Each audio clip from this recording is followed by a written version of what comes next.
राम और लक्ष्मण की मित्रता। बहुत समय पहले की बात है। एक छोटे से गांव में दो भाई राम और लक्ष्मण रहते थे। राम बड़ा था और लक्ष्मण छोटा। दोनों भाई एक दूसरे से बहुत प्यार करते थे और हमेशा साथ साथ रहते थे। राम और लक्ष्मण का बचपन बहुत ही स्नेहपूर्ण था। वे एक ही स्कूल में पढ़ते थे और हमेशा साथ खेलते थे। गांव के अन्य बच्चे भी उनकी मित्रता की प्रशंसा करते थे। राम बहुत समझदार और जिम्मेदार था, जबकि लक्ष्मण चंचल और हंसमुख था। दोनों एक दूसरे की कमजोरियों को अच्छी तरह समझते थे और उन्हें सहारा देते थे।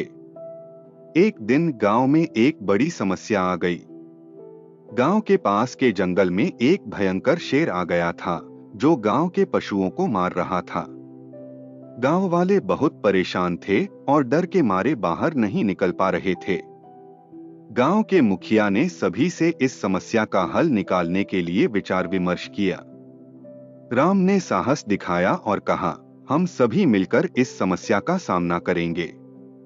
अगर हम एकजुट हो जाएं, तो कोई भी शेर हमारा कुछ नहीं बिगाड़ सकता। लक्ष्मण भी अपने भाई के समर्थन में खड़ा हो गया और कहा, भैया सही कह रहे हैं, हमें मिलकर शेर को भगाना होगा। गांव वाले राम और लक्ष्मण की बात से सहमत हो गए और एक योजना बनाई। उन्होंने एक जाल तैयार किया और शेर को फंसाने का निर्णय लिया।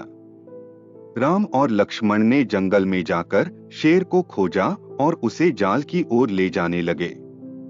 शेर बहुत ही भयंकर था, लेकिन दोनों भाइयों ने अपनी बहादुरी और बुद्धिमानी से उसे जाल में फंसा लिया। शेर के फंसने के बाद गांव वाले बहुत खुश हुए और राम और लक्ष्मण की बहुत प्रशंसा की। गांव में खुशियों की लहर दौड़ गई और सभी ने मिलकर राम और लक्ष्मण को धन्यवाद दिया। मुखिया ने कहा, राम और लक्ष्मण की बहादुरी और एकजुटता से आज हमारा गांव सुरक्षित हो गया है। हमें इन पर गर्व है। इस घटना के बाद राम और लक्ष्मण की मित्रता और भी गहरी हो गई। दोनों भाइयों ने हमेशा एक दूसरे का साथ दिया और गांव में एक मिसाल बन गए। उनकी कहानी से हमें यह सीखने को मिलता है कि एकता और साहस से किसी भी कठिनाई का सामना किया जा सकता है।